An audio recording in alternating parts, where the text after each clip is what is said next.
Hey everybody, welcome back to another Godzilla battling video, and today I am showing you that I beat Wave 82. I didn't do it on the stream, I didn't do it the day after stream, but I did it yesterday. And so I'm showing you how I did it. I'm going to show you the, 82, 83, 84, whatever else waves come after, but I finished recording after 82 because I didn't think I would beat the rest of the wave, but I beat it in one go right after this, so I'll show you that video next. But I beat Wave 82. The key was Godzilla Earth, who would have thought?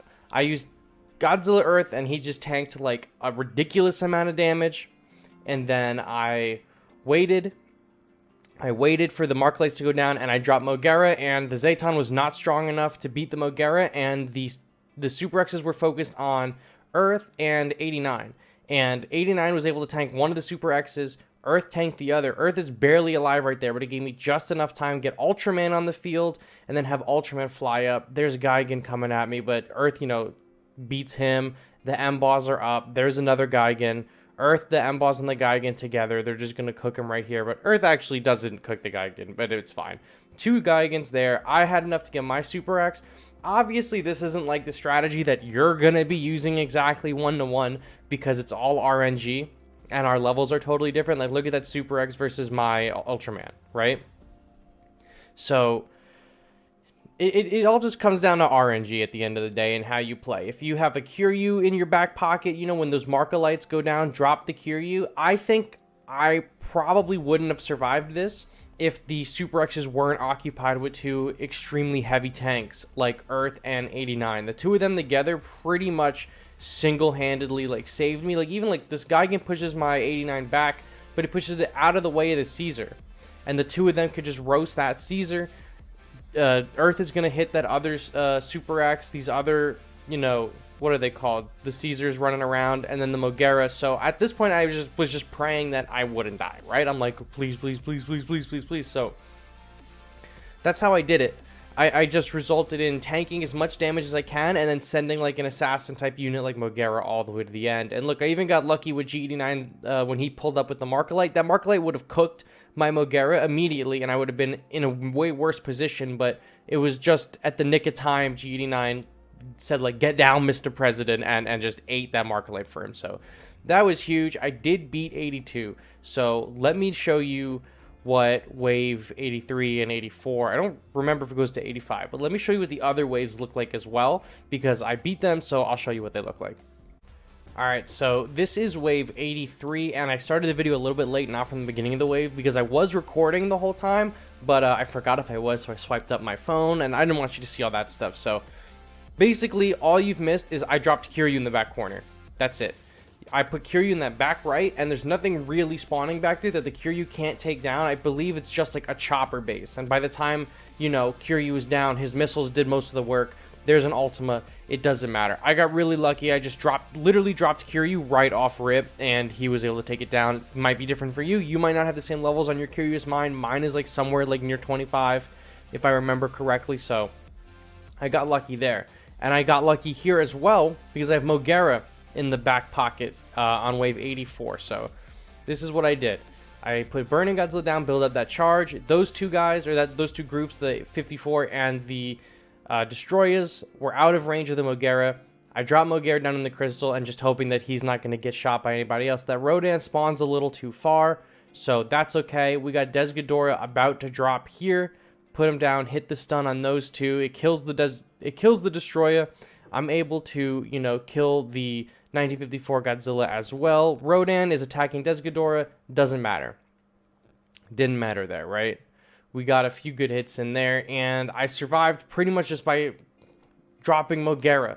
This battle is probably the only one that is a true fight. The other two, I just got really lucky in the opening hand with the Kiryu Mogera combo. It was extremely good, right? So here's a swarm, and I also got lucky with Jet Jaguar and this base, because the M-Balls are really going to help me stop these Kamacuras in their tracks. It's not going to, kill a bunch of them, but it's at least going to help them, or help me stop them from reaching my leader. So I have the Dorats bodying for the Jet Jaguar. Jet Jaguar is going to take down that swarm, no problem, right? Awesome. Then we got a helicopter base coming in, but I have my Leo. There's two enemy Dorats over there. They're not a problem either. They're following my Jet Jaguar all the way to the end, so I've put some distance between them and my leader, which is great. Mothra is up there in the skies doing her thing, or I guess that's a hidden, so his thing. And then the M-Balls are fighting Jet Jaguar, but, you know, I took his shield down, but he's still going to kill them because of the nature of his, you know, his AoE. Super X with the Fire Rodan, and that's like an easy pick right there, right? Look at that. He can't even hit the air. That's the end of that. Mechagodzilla and the choppers are too far out of reach for the Rodan. My Rodan takes a beeline straight to that chopper, out of the range of the Kiryu, and then straight to the Mechagodzilla. Mechagodzilla turns to the Rodan, which we super lucked out on because he would have probably killed the Super X. There's Unit 1. I don't know if she runs right past the Kiryu or what. Nope, she turned around. She's fighting the Kiryu. Unit 1 and Super X versus Kiryu. And then there's Biollante, which is also going to get cooked by the Super X at least. Oh, and Eva 1. I forgot if Eva 1 cooked her or not. Awesome. We got Fire Rodan coming in with Eva and the Super X on this Biollante. Biollante stands no chance. It didn't even spawn in the water, so it doesn't get the buff, right? And then look at this. We have all of them coming up, and we're about to evolve Mothra, who's just been chilling on the sidelines. And Geras is pulling up. It'll kill the Eva, but it doesn't matter because it can't hit Fire Rodan or the Super X. Fire Rodan will go down for sure, but it doesn't matter because the Super X is untouchable right now by either of the units on the field. I'm body blocking with the Space Godzilla. It's a dub. That's a dub. Wave 85 is a dub. So now I am on checkpoint 86, which is the final checkpoint for this. I got like 900 tokens or whatever for beating those final waves. So that, I mean, it was huge. It was huge. It was huge. And look, you can see right there in the beginning of the video, that's the helicopter base I was talking about. You could, I guess if you wanted to put Kiryu on the opposite side, but I think really putting Kiryu in that back right corner on 83 is the optimal method because look, those M-Boss spawn on the left. I don't think that the Kiryu's AoE would have taken them out. So I think that I just got really lucky with these waves. I got, you know, what, 3 of these waves out of the 4 or 5 here. I pulled out like an assassin unit like out of nowhere, and it totally saved me. The Kiryu, the Mogeras, whatever. So I don't know if there's a real strategy to this. I know that on the previous mission, I'll pull it up behind right here. This one, there is a little bit, I guess, strategy in this one, and it's either have really good levels, which I don't, or get lucky, which I did, or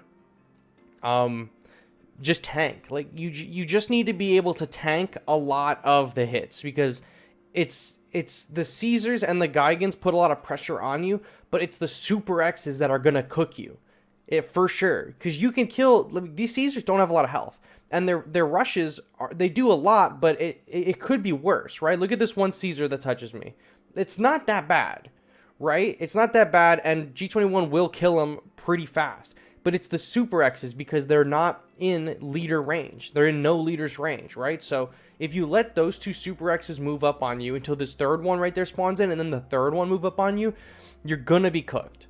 You need to have a way to kill the Super X's and tank the damage. You don't even need to take the damage from the Caesar. You just need to be able to kill the Caesars. You need to be able to tank and kill the Super X's. That's what's going to kill you.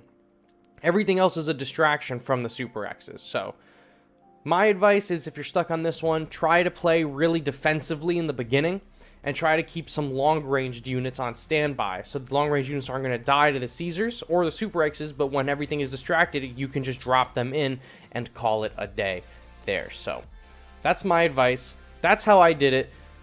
Here's the gameplay, and I hope you enjoyed this video, and I'll catch you on the next one. Bye-bye.